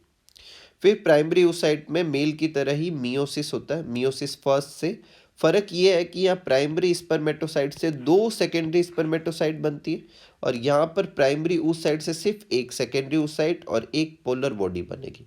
एक्चुअल में यहाँ जो साइटोकाइनेसिस होता है वो अनइक्वल होता है, एक में सारा साइटोप्लाज्म चला जाता है, एक में कुछ नहीं जाता। ये पोलर बॉडी जो होगी बाद में डिजेनरेट हो जाएगी। फिर जो सेकेंडरी oocyte होती है उसमें मियोसिस सेकेंड होता है, उससे एक oocyte बनता है और एक और पोलर बॉडी बन जाती है। मतलब एक से एक और फिर एक से एक, या एक से दो और हर एक से दो। तो एक प्राइमरी स्पर्मेटोसाइट के कंपेयर किया जाए तो 4 स्पर्मेटिड बनते हैं, यहाँ पर एक से एक ही बना और फिर बाद में भी एक ही oocyte बना। यहाँ oocyte जो होता है वही ओवम होता है, कोई स्ट्रक्चरल चेंजेज नहीं होते जैसे कि स्पर्मेटिड से स्पर्म बनने का था। एक और फ़र्क होता है जो यहाँ पर आपको याद रखना है कि फीमेल के केस में जो प्राइमरी उस साइड तक का डेवलपमेंट जो है, और प्राइमरी उस साइड में मियोसिस फर्स्ट भी स्टार्ट हो जाता है, प्रोफेज फर्स्ट भी स्टार्ट हो जाता है और डिप्लोटीन तक चला जाता है। यहाँ तक का ये जो पूरा कार्यक्रम है ये फिटल लाइफ में ही हो जाता है और फिर प्रोफेज फर्स्ट में डिप्लोटीन में आके वो अरेस्ट हो जाती है, बोले तो आगे और डिवीजन नहीं कंटिन्यू कर पाती। उसके बाद बर्थ के बाद में जब प्यूबर्टी का टाइम आता है तो एफएसएच की वजह से ये पूरा होता है और फिर मियोसिस फर्स्ट पूरा हो जाएगा, उससे सेकेंडरी oocyte बन जाती है, फिर उसका मियोसिस सेकेंड स्टार्ट होता है और उसमें मेटाफेज तक ही चलता है और फिर जो सेल डिवीजन अरेस्ट हो जाता है, बोले तो रुक जाता है। इसके बाद फिर जब स्पर्म आता है और सेकेंडरी oocyte के साथ फ्यूज होता है तब मियोसिस सेकंड कंप्लीट होता है और ओवम और oocyte बनता है। तो अलग अलग टाइम पर होता है जबकि ये पूरा एक साथ ही होता है। एक यहाँ पर ये भी याद रखना है, एक स्पर्मेटोसाइट प्राइमरी से 2 सेकेंडरी स्पर्मेटोसाइट बनते हैं और 2 से 2 और बन जाएंगे तो 4 स्पर्मेटिड बनेंगे, 4 स्पर्म बनेंगे। जबकि यहाँ पर रेशियो क्या था, एक oocyte से एक सेकेंडरी oocyte, एक ही oocyte और वही ओवम होता है। ठीक है, तो ये स्पर्मेटोजेनेसिस oogenesis मैंने आपको इसी चार्ट से समझा दिया है। अब अपनी बुक में जो लाइन है वो पढ़ लेते हैं एक बार। The primary sex organ the testis in male and the ovary in female produce gamete, sperm और ओवम रेस्पेक्टिवली, उसे गैमेटोजेनेसिस कहते हैं। In testis immature male germ cell spermatogonia produce sperm by spermatogenesis, जिसमें दो पार्ट होते हैं, एक होता है स्पर्मेटोसाइटोजेनेसिस और एक होता है स्पर्मियोजेनेसिस। पहले स्पर्मेटोजेनेसिस, जिसमें स्पर्मेटोगोनिया जो होती है वो सेमिनिफेरस ट्यूबुल में मल्टीप्लाई करती है माइटोसिस से। इस फेज को अपन ने क्या नाम दिया था, मल्टीप्लिकेशन फेज। और स्पर्मेटोगोनिया डिप्लॉइडी होती है, 46 क्रोमोसोम होते हैं। कुछ स्पर्मेटोगोनिया जो होती है वो साइज में ग्रो कर लेती है और उसे क्या कहते हैं, प्राइमरी स्पर्मेटोसाइट, और उसमें मियोसिस होता है। मियोसिस से जो मियोसिस फर्स्ट होता है, जो रिडक्शन डिवीजन होता है, जिससे हैप्लॉइड स्ट्रक्चर बन जाएंगे, जिसे सेकेंडरी स्पर्मेटोसाइट कहेंगे। सेकेंडरी स्पर्मेटोसाइट जो होता है वो हैप्लॉइड होता है और उसमें 23 क्रोमोसोम ही होते हैं और मियोसिस फर्स्ट के बाद में बनते हैं। फिर मियोसिस सेकंड कंप्लीट होता है और उससे हैप्लॉइड स्पर्मेटिड बनते हैं। What would be the number of chromosome in spermatid, obvious thing है कि वो हैप्लॉइड है तो उसमें कितने क्रोमोसोम होंगे, 23 क्रोमोसोम होंगे। The spermatid are transformed into sperm by a process spermiogenesis, जिसमें स्ट्रक्चरल चेंजेज होते हैं। आफ्टर स्पर्मियोजेनेसिस स्पर्म जो होता है वो सर्टोली सेल के अंदर मतलब एम्बेडेड हो जाते हैं और फिर बाहर वहाँ से रिलीज होते हैं। सेमिनिफेरस ट्यूब्यूल से स्पर्म का बाहर आना क्या कहलाता है, स्पर्मिएशन। क्या कहलाता है, स्पर्मिएशन। यहाँ पर वही डायग्राम समझा रखा है, spermatogonia, primary oocyte, secondary oocyte वगैरह। ये जो भी होता है वो हार्मोनल कंट्रोल में होता है और पहले होता है हाइपोथैलेमस के हार्मोन होते हैं जिसे जीएनआरएच कहते हैं। फिर वो एंटीरियर पिट्यूटरी ग्लैंड को कंट्रोल करते हैं, वहाँ से दो हार्मोन रिलीज करवाते हैं, एलएच और एफएसएच। यही यहाँ पे लिखा हुआ है कि ये सब गोनेडोट्रोपिन रिलीजिंग हार्मोन से कंट्रोल होंगे, जो कि एक हाइपोथैलेमिक हार्मोन है, वो एंटीरियर पिट्यूटरी पर जाएगा और दो तरह के गोनेडोट्रोपिन रिलीज कराता है। एक एलएच जिसे ल्यूटिनाइजिंग हार्मोन, एक FSH follicle stimulating hormone. LH जो होगा वो लेडिक सेल पर काम करेगा और वहाँ से एंड्रोजन रिलीज करवाएगा, एंड्रोजन फिर स्पर्मेटोजेनेसिस को स्टिमुलेट करता है। एफएसएच जो होता है वो सर्टोली सेल से कुछ ऐसे फैक्टर रिलीज करवाता है जिससे स्पर्मियोजेनेसिस होता है। अब देखो सर्टोली सेल के दो फंक्शन हो गए, एक तो क्या करता है, न्यूट्रिशन तो प्रोवाइड करवाता है, और एफएसएच के आने पर वो कुछ फैक्टर भी रिलीज करता है जो स्पर्मियोजेनेसिस को करवाता है। इसके बाद जो आगे दे रखा है अपने स्पर्म का डायग्राम दे रखा है। अब स्पर्म के डायग्राम में 4 पार्ट होते हैं, हेड होता है, नेक होता है, मिडल पार्ट होता है और टेल होता है। ये अपना हेड पोर्शन हो गया, ये नेक हो गया, ये मिडल पोर्शन हो गया और ये टेल हो गया। हेड के अंदर क्या होता है, हेप्लॉइड न्यूक्लियस होता है जिसका एक करेक्टरिस्टिक शेप होगा, हर जानवर में वो अलग अलग, हर एनिमल में अलग अलग होता है। उसके ऊपर एक कैप लाइक स्ट्रक्चर होता है जिसे एक्रोसोम कहते हैं और उसमें हाइड्रोलाइटिक एंजाइम होते हैं जो एग मेम्ब्रेन, एग के चारों तरफ या सेकेंडरी ओसाइट के चारों तरफ जो मेम्ब्रेन्स होती है उनको डिसॉल्व करने के काम आते हैं। नेक रीजन में 2 सेंट्रियोल होते हैं, एक न्यूक्लियस के पास में होते हैं जिसे प्रॉक्सिमल सेंट्रियोल कहते हैं, एक दूर होता है जिसे डिस्टल सेंट्रियोल कहते हैं। डिस्टल सेंट्रियोल से एक्सोनीमा निकलती है जिसके चारों तरफ पूंछ बनती है। मिडल पोर्शन में क्या होता है, माइटोकॉन्ड्रिया होता है। सारे माइटोकॉन्ड्रिया यहाँ पर आकर स्पाइरल शेप में क्या होते हैं, स्पाइरल शेप में अरेंज हो जाते हैं। इसे नेबेनकन सीट भी कहते हैं। और माइटोकॉन्ड्रिया जो होते हैं सोर्स होते हैं किसका, स्विमिंग का। यहाँ पर साइटोप्लाज्म की एक थिक लेयर भी होती है इसके चारों तरफ जिसे मैनचेट कहते हैं, अपनी बुक में लिखा हुआ नहीं है। और सेल मेम्ब्रेन तो चारों तरफ सब जगह होती है। और टेल आप सब जानते हैं स्पर्म के मूव करने के लिए ज़रूरी होता है। एक्रोसोम के बारे में वापस देख लेते हैं। एक्रोसोम के अंदर एंजाइम होते हैं जो कि फर्टिलाइजेशन, ओवम के फर्टिलाइजेशन में हेल्प करते हैं। बहुत सारे यहाँ माइटोकॉन्ड्रिया होते हैं जो एनर्जी प्रोवाइड करवाते हैं ताकि स्पर्म की टेल मूव कर सके। एक ह्यूमन मेल जो है एक बार जब इजेकुलेट करता है तो उसमें 200 से 300 मिलियन स्पर्म होते हैं। और नॉर्मल फर्टिलिटी के लिए इसमें से 60% का नॉर्मल शेप और साइज होना चाहिए और कम से कम 40% जो होता है उसमें मोटिलिटी होनी चाहिए विगोरस, तो वो फर्टाइल कहलाएगा। सबका होना जरूरी नहीं है। अब epididymis, vas deferens, seminal vesicle, prostate gland, इन सब का सिक्रेशन और स्पर्म के साथ इस पूरे को कहते हैं सीमन कहते हैं, ठीक है। और यहाँ पर अपने स्पर्मेटोजेनेसिस की जो थ्योरी थी वो पूरी हुई। oogenesis भी अपन ने वहाँ तो समझ लिया था। अब यहाँ पर जब अपन oogenesis समझ रहे हैं तो थोड़ा अपन फॉलिकल्स के हिसाब से समझते हैं। तो देखो जो प्राइमरी oocyte थी उसके चारों तरफ बहुत सारी सेल इकट्ठा हो जाती है, ग्रेन्युलोसा सेल कहते हैं, और एक लेयर में अरेंज होती है, इसे कहते हैं प्राइमरी फॉलिकल, ठीक है। तो जब फीमेल का बर्थ होता है, फीमेल चाइल्ड का, तो उस समय वो प्राइमरी फॉलिकल के साथ जो होती है वो पैदा होती है और प्यूबर्टी तक आते आते 60,000 से 80,000 जो होती है प्राइमरी फॉलिकल ही बचती है। उसके बाद प्राइमरी फॉलिकल से सेकेंडरी फॉलिकल बनेगी। एक्स्ट्रा क्या होगी, तो एनसीईआरटी लिखती है कि उसके चारों तरफ बहुत सारी ग्रेनुलोसा लेयर हो जाती है, जैसे मैंने यहाँ 2 बना दी, और एक एक्स्ट्रा थिका लेयर और हो जाती है। अभी भी इसके अंदर प्राइमरी oocyte ही है, सेकेंडरी फॉलिकल है लेकिन प्राइमरी oocyte ही है। उसके बाद क्या बनता है, टर्सरी फॉलिकल। अब एनसीईआरटी लिखती है टर्सरी फॉलिकल का करेक्टरिस्टिक्स होता है कि उसके अंदर क्या होता है, एंट्रम होता है, एक फ्लूइड फिल्ड कैविटी होती है। बाकी वही है, प्राइमरी oocyte है, ग्रेन्युलोसा लेयर है, एंट्रम है। थिका जो है 2 लेयर में अरेंज हो जाता है, थिका इंटरना और एक्सटर्ना। इसके बाद टर्सरी फॉलिकल के अंदर ही प्राइमरी oocyte किस में कन्वर्ट होती है, सेकेंडरी oocyte में, और बाद में क्या बना लेती है, ग्राफियन फॉलिकल। ग्राफियन फॉलिकल का डायग्राम मैंने यहाँ बनाया। ग्राफियन फॉलिकल देखो ये एंट्रम है, ठीक है, ये अंदर क्या है, सेकेंडरी oocyte है, उसके साथ एक पोलर बॉडी है। यहाँ पर जो ग्रेन्युलोसा सेल की लेयर थी उसे कहते हैं क्यूमुलस ooferus, ठीक है। और उसकी अंदर वाली लेयर जो होती है वो बाद में कोरोना रेडिएटा बनाती है। ये जो स्ट्रक्चर दिख रहा है जो दोनों को कनेक्ट करता है इसको कहते हैं डिस्कस प्रोलीजीरस, ठीक है। बाकी थिका एक्सटर्ना इंटरना वगैरह वही है। जब ये ग्राफिन फॉलिकल मैच्योर हो जाती है तो इसमें से ये स्ट्रक्चर निकल कर बाहर आ जाता है और बाकी का स्ट्रक्चर जो होता है उसमें ब्लड फिल होने लगता है और बाद में वो कॉर्पस लूटियम बना लेता है जो कि एक टेम्पररी एंडोक्राइन ग्लैंड है। अब कॉर्पस लूटियम जो है अगर प्रेगनेंसी होती है तब तो ये एक्टिव ही रहता है क्योंकि ये हार्मोन रिलीज करेगा और जो कि प्रेगनेंसी को मेंटेन करने के लिए ज़रूरी है। अगर प्रेगनेंसी नहीं होती तो ये कुछ दिन एक्टिव रहता है, हार्मोन रिलीज कराता है, उसके बाद डीजनरेट होकर कॉर्पस एल्बिकेंस बना लेता है। जब यहाँ से सेकेंडरी oocyte बाहर आता है तो उसमें सेकेंडरी oocyte तो होती है, उसके एक पास में पोलर बॉडी जो सेकेंड पोलर बॉडी वो भी है। उसके चारों तरफ देखो एक लेयर और है जिसे कहते हैं जोना पेल्यूसिडा। ये oocyte खुद रिलीज करती है और इसे इसलिए इसे प्राइमरी मेम्ब्रेन कहते हैं। और ये तो ग्रेनुलोसा लेयर के वो क्यूमुलस ooferus के अंदर वाली है, तो ये तो ओवेरी ने बनाई थी, तो ये कोरोना रेडिएटा कहलाती है बाद में, और ये सेकेंडरी मेम्ब्रेन है। जब ओव्यूलेशन होता है तो उसमें कौन सी स्टेट होती है, सेकेंडरी oocyte, ओवम या ऊटिड नहीं होता।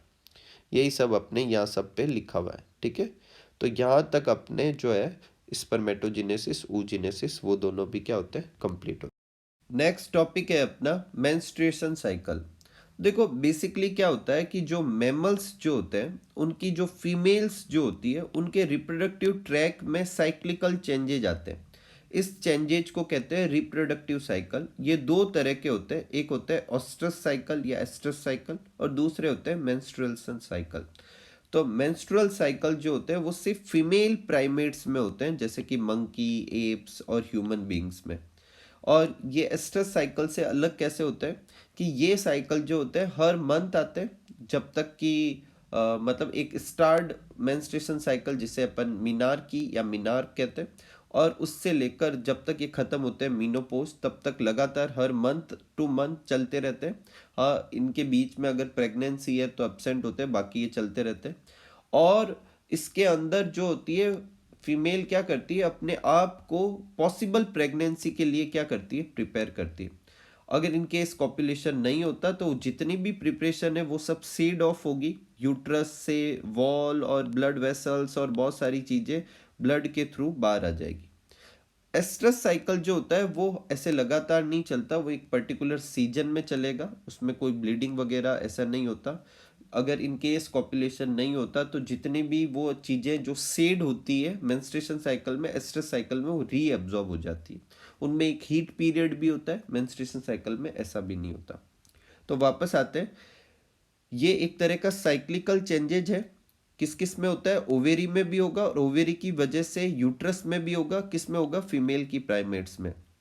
ये पिट्यूटरी और ओवेरियन हार्मोन से कंट्रोल होता है। पिट्यूटरी हार्मोन कौन कौन से, एफएसएच और एलएच से कंट्रोल होगा, और ओवेरियन हार्मोन कौन से, एस्ट्रोजन और प्रोजेस्टेरोन से कंट्रोल होता है। जो फर्स्ट मेंस्ट्रुएशन साइकिल होता है उसे मीनार्की कहते हैं। जनरल इसका जो एवरेज इंटरवल जो होता है या टाइम पीरियड होता है वो 28 to 29 डेज हो सकता है। अब कुछ फीमेल्स में 25 डेज का भी हो सकता है, कुछ में 35 डेज तक भी जा सकता है, लेकिन अपनी बुक में जो डेटा दे रखा है वो 28 to 29 डेज का होता है। जो होता है इस फेज को अपन देखो, इस वाले डायग्राम में एनसीईआरटी में ये डायग्राम दे रखा है। सबसे पहले मेंस्ट्रुएशन होता है, उसके बाद फॉलिकुलर फेज आती है, उसके बाद ओव्यूलेटरी फेज आती है, फिर ल्यूटियल फेज आती है। तो टोटल इसमें 4 तरह के फेजेज होते हैं। ये जो साइकिल होता है वो किससे कंट्रोल होता है, पिट्यूटरी हार्मोन से। पिट्यूटरी हार्मोन से क्या होता है, ओवेरी के अंदर फॉलिकुलर डेवलपमेंट चलता है, जो अभी अपन ने समझा था, प्राइमरी से सेकेंडरी, सेकेंडरी से टर्सी, टर्सी से ग्राफियन फॉलिकल, फिर वो उस साइड रिलीज करती है, पीछे वाला हिस्सा कॉर्पस लूटियम बनाती है। अगर प्रेगनेंसी नहीं होती तो वो कॉर्पस एल्बिकेंस में कन्वर्ट हो जाती है। तो पिट्यूटरी हार्मोन से ओवेरी के अंदर फॉलिकुलर डेवलपमेंट होता है, और इसकी वजह से ओवेरियन हार्मोन रिलीज होते हैं। ओवेरियन हार्मोन का लेवल ऊपर नीचे होता है और उनसे यूट्रस की जो लाइनिंग होती है वो चेंज होती रहती है। स्टार्ट में एकदम थिन आउट होती है जब ब्लीडिंग होती है, फिर धीरे धीरे धीरे धीरे थिक होती रहती है पॉसिबल प्रेगनेंसी के लिए। और इन केस की कोई कॉपुलेशन नहीं होता तो वापस डीजनरेट हो जाती है और वापस पहला जो मेंस्ट्रुएशन है वो वापस स्टार्ट हो जाता है। फर्स्ट डे किसको मानेंगे, जब ब्लीडिंग स्टार्ट होगी, और फिर मेंस्ट्रुएशन के बाद अगला फॉलिकुलर फेज, फिर ल्यूटियल फेज, फिर नेक्स्ट साइकिल। शॉर्ट में इधर ही समझा देता हूँ, मेंस्ट्रुएशन फेज को मेंस्ट्रुएशन फेज क्यों कहते हैं, क्योंकि इसमें से ब्लड फ्लो बाहर आता है। इसे ब्लड, खाली ब्लड नहीं होता, टिश्यू विशू, डिजनरेटिव टिश्यू वगैरह बहुत कुछ होता है। उसके बाद जो अगला फेज है उसे फॉलिकुलर फेज इसलिए कहते हैं क्योंकि इसमें फॉलिकल्स डेवलप होती है। उसके बाद ओव्यूलेटरी फेज आती है जिसमें ओव्यूलेशन होता है। ओव्यूलेशन के बाद कॉर्पस लूटियम बनता है, तो उसकी वजह से जो है प्रोजेस्टेरोन का लेवल बहुत बढ़ जाता है, उसके बाद एस्ट्रोजन का भी बढ़ता है। और इसी वजह से इस फेज में जो भी चेंजेज होते हैं उसको कॉर्पस लूटियम कंट्रोल करता है, तो इसे ल्यूटियल फेज भी कह देते हैं। अगर प्रेगनेंसी नहीं होती तो वापस ये सब डीजनरेट हो जाता है, वापस मेंस्ट्रुएशन साइकिल स्टार्ट हो जाता है, ठीक है। अब देखो ईच मेंस्ट्रुएशन साइकिल में जो मेजर इवेंट कौन कौन से थे अपन ने पढ़ लिए, menstruation, follicle phase, ovulatory phase, luteal phase, ठीक है। तो साइकिल स्टार्ट करता है मेंस्ट्रुएशन फेज से, जिसमें मेंस्ट्रुअल फ्लो जो होता है वो बाहर आता है। ये 3 to 5 डेज तक लास्ट करता है। मेंस्ट्रुअल फ्लो जो होता है वो break down of endometrial lining और जो कि यूट्रस की होती है, उसके साथ ब्लड वेसल्स से एक लिक्विड बन जाता है जो वेजाइना के थ्रू बाहर निकलता है। मेंस्ट्रुएशन तभी होता है, menstruation only occur if the release ovum is not fertilized. तो ये फर्टिलाइज नहीं हुआ है, इसी वजह से साइकिल के एंड में ये वापस मतलब सेड होने लगता है और मेंस्ट्रुएशन स्टार्ट हो जाता है। अगर मेंस्ट्रुएशन नहीं हुआ है तो इसे अपन ऐसा भी समझ सकते हैं कि शायद प्रेगनेंसी हो गई है। हाँ, कभी कभी स्ट्रेस, पुअर हेल्थ की वजह से भी पीरियड्स नहीं आते, ठीक है। सेकेंड फेज जो होगी वो फॉलिकुलर फेज होगी। इसमें जो होगी प्राइमरी फॉलिकल ग्रो करके ग्राफियन फॉलिकल बनाती है। उसी समय साथ साथ एंडोमेट्रियम की लाइनिंग जो होती है वो धीरे धीरे थिक होना स्टार्ट हो जाती है। यहाँ पर जो ये सारे चेंजेज होते हैं पिट्यूटरी ओवेरियन हार्मोन से होते हैं, मैं पहले ही समझा चुका हूँ। फिर ये जो हार्मोन है इनके लेवल बढ़ते बढ़ते जो पिट्यूटरी से हार्मोन बढ़े थे LH FSH, वो मिड साइकिल तक जाते जाते एकदम पीक पकड़ लेते हैं। और उसकी वजह से जो LH और FSH दोनों की पीक आती है, LH की जो रैपिड पीक आती है उसको कहते हैं LH सर्ज, और उसी की वजह से क्या होता है, ओव्यूलेशन होता है। ग्राफिन फॉलिकल रप्चर हो जाएगी और उससे बाहर आ जाएगा। अपनी बुक में लिखा हुआ है कि ओव्यूलेशन की डेट होती है मिड ऑफ साइकिल, जो कि 14 डे। आपको सही तरीका पता करना है ओव्यूलेशन की डेट का, तो टोटल डेज में से 14 माइनस कर लो। अगर मैं 28 डेज का मेंस्ट्रुएशन साइकिल मानता हूँ तो ओव्यूलेशन इसमें से 14 माइनस करने पर 14 में ही आएगा। अगर मान लो क्वेश्चन आता है कि 35 डेज का मेंस्ट्रुएशन साइकिल है तो ओव्यूलेशन कब होगा, तो इसमें से 14 माइनस कर लो, कितना आ जाएगा, 21st डे को होगा, ठीक है। तो अबाउट 14th डे, क्यों, क्योंकि अपनी बुक में 28 से 29 डे लिखा हुआ था, तो उस समय ओव्यूलेशन होता है। ओव्यूलेशन के बाद में अपन सब जानते हैं क्या बनता है, कॉर्पस लूटियम, इसलिए कौन सी फेज आती है, लूटियस फेज। इसमें ग्राफियन फॉलिकल जो होता है कॉर्पस लूटियम में कन्वर्ट हो जाता है। कॉर्पस लूटियम जो है प्रोजेस्टेरोन रिलीज करती है जो एंडोमेट्रियम को मेंटेन करती है, और ये प्रेगनेंसी के लिए ज़रूरी भी होती है। In absence of fertilization corpus luteum degenerate हो जाती है और अगला साइकिल वापस स्टार्ट हो जाता है। मेंस्ट्रुएशन साइकिल ह्यूमन के केस में 50 ईयर तक लगातार चलते हैं। उसके बाद अराउंड 50, किसी में 45, किसी में 52, एक टाइम ऐसा आएगा मेंस्ट्रुएशन खत्म हो जाएंगे, और लास्ट मेंस्ट्रुएशन साइकिल को मीनोपोज कहते हैं। और मीनार्की से मीनोपोज के बीच का जो फेज होता है वो फीमेल के लिए रिप्रोडक्टिव फेज। इससे पहले वो रिप्रोडक्शन नहीं कर सकती, इसके बाद में भी वो रिप्रोड्यूस नहीं कर पाएगी, ठीक है। नेक्स्ट टॉपिक है अपना फर्टिलाइजेशन और इम्प्लांटेशन। तो पहले अपन समझेंगे फर्टिलाइजेशन को, ठीक है। तो जब कॉपुलेशन होता है तो उस समय सीमन रिलीज कर दिए जाते हैं पेनिस के थ्रू, किसमें, वेजाइना के अंदर, जिसे इंसेमिनेशन कहते हैं। उसके बाद वहाँ से स्पर्म स्विम करना शुरू करते हैं, सर्विक्स में आते हैं, उसके बाद यूट्रस में, और फाइनली एम्पुलरी रीजन में आते हैं, दोनों तरफ की फेलोपियन ट्यूब में। अब जिस तरफ ओवम होगा, अगर होगा तो वहाँ फर्टिलाइजेशन होगा। तो फर्टिलाइजेशन हमेशा कहाँ पर होता है, एम्पुलरी रीजन में होता है। Fertilization can only occur if the ovum and sperm are transported simultaneously to the ampullary region. अगर दोनों एक साथ एम्पुलरी रीजन में आते हैं तो ही होगा। यही वजह है, this is the reason why not all copulation lead fertilization and pregnancy. Next है कि the process of fusion of sperm with ovum, उसे अपन क्या कहते हैं, फर्टिलाइजेशन कहते हैं। फर्टिलाइजेशन के समय स्पर्म जो होता है वो, ये देखो, ये सेकेंडरी oocyte है जिसे ओवम कह लेते हैं। इसकी जोना पेल्यूसिडा जो है, ये जोना पेल्यूसिडा है, और ये क्या है, अपने कोरोना रेडिएटा है, ठीक है। और जोना पेल्यूसिडा और इसके बीच में जो ये स्पेस है इसे पेरी वाइटेलाइन स्पेस कहते हैं। इस डायग्राम को भी अच्छे से याद रखें आप, ठीक है। तो जोना पेल्यूसिडा के जैसे ही टच में आता है तो इसके अंदर जो ये बीच में गैप है, यहाँ पर एक मतलब और एक्स्ट्रा एक लेयर बन जाती है, ठीक है। और कॉर्टिकल्स ग्रेन्यूल वगैरह होते हैं, अपनी बुक में इतना दे नहीं रखा, उसकी वजह से एक लेयर बन जाती है, और इसकी वजह से एडिशनल स्पर्म अंदर नहीं आ पाते। It ensures that the only one sperm fertilized an ovum, the secretion of acrosome। अब एक्रोसोम जो होता है उसका सिक्रेशन होता है। अब एक्रोसोम के अंदर दो तरह के हाइड्रोलाइटिक एंजाइम होते हैं, एक्रोसिन और हाइलुरोनिडेज। एक्चुअल में कोरोना रेडिएटा की जो सेल है ये हाइलुरोनिक एसिड से जुड़ी हुई रहती है, तो हाइलुरोनिडेज उसे डिसॉल्व करने का काम करते हैं। तो कहने का मतलब है एक्रोसिन और हाइलुरोनिडेज जो होता है वो जोना पेल्यूसिडा और कोरोना रेडिएटा को डिसॉल्व करता है, जिसकी वजह से स्पर्म अंदर जाते हैं। अब जैसे ही ये इसके पास में जाते हैं, मतलब इसके टच हो रहा है और ये बाहर से पार हो रहा है, उस समय सेकेंडरी oocyte का सेकेंडरी मियोसिस जो है वो कंप्लीट होता है, और उससे ootid और ओवम बन जाता है और सेकेंडरी पोलर बॉडी बनती है। अब इन दोनों के न्यूक्लियस फ्यूज कर जाएंगे, और जैसे ही न्यूक्लियस फ्यूज करेगा तो एक डिप्लॉइड क्या बनेगा, जाइगोट बनेगा। बुक में लिखा हुआ है कि इसमें कितने क्रोमोसोम होंगे, तो 23 क्रोमोसोम किसके, स्पर्म के, और 23 किसके हो जाएंगे, ऊटिड या ओवम के। टोटल कितने हो जाएंगे, 46। अब अगर जो स्पर्म आया है, वो स्पर्म जो होता है वो बेसिकली दो तरह के होते हैं, 22 प्लस एक्स वाला और 22 प्लस वाई वाला। इन्हें नाम भी दिए जाते हैं, अपनी बुक में नहीं, एंड्रोस्पर्म और गाइनोस्पर्म, ठीक है, सॉरी ये गाइनोस्पर्म और ये एंड्रोस्पर्म। ओवम जो होता है वो हमेशा एक ही तरह का होता है। तो अगर ये वाला स्पर्म इसके साथ फ्यूज होगा तो 44 प्लस एक्स एक्स बन जाएगा, बोले तो फीमेल चाइल्ड पैदा होगा। और अगर ये वाला स्पर्म फ्यूज होगा तो 44 प्लस एक्स वाई बन जाएगा, बोले तो मेल चाइल्ड पैदा होगा, ठीक है। तो मेल चाइल्ड होगा या फीमेल चाइल्ड होगा, ये किस पर डिपेंड करेगा, स्पर्म पर डिपेंड करेगा। After fusion the male and female gamete the zygote would carry either X X or X Y depending on whether the sperm carry X or Y. Sperm के साथ क्या आया था, एक्स आया था या वाई आया था। That is why scientifically it is correct to say that the sex of baby is determined by the father not by mother. The mitotic division start, एक और चीज सेक्स डिटर्मिनेशन अपन और डिटेल में पढ़ेंगे, जो जेनेटिक्स वाला चैप्टर होता है उसमें भी।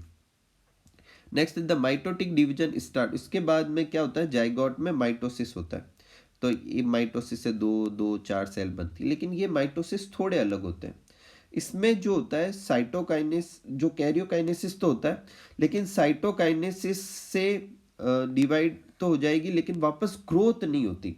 तो मतलब कैरियोकाइनेसिस होगा, साइटोकाइनेसिस होगा, लेकिन उसके बाद G1S G2 वगैरह होता है, वो नहीं होता और अगला ही डिवीजन स्टार्ट होता रहता है। इससे हर बार जो नई सेल बनती है वो पहले के कंपेयर में छोटी होती रहती है। इससे एक और चीज़ होती है कि जो पहली सेल जितनी साइज की थी, यहाँ पर 8 सेल बन चुकी है, 16 सेल बन चुकी है, लेकिन ओवरऑल साइज सेम ही रहती है।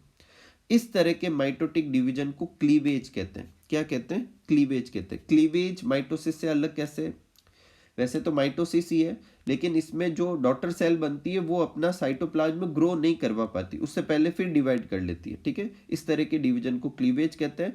और जब 8 to 16 सेल स्टेज बन जाएगी तो उसको अपन मोरूला कहेंगे, और इसकी हर एक सेल को क्या कहेंगे, ब्लास्टोमियर कहेंगे।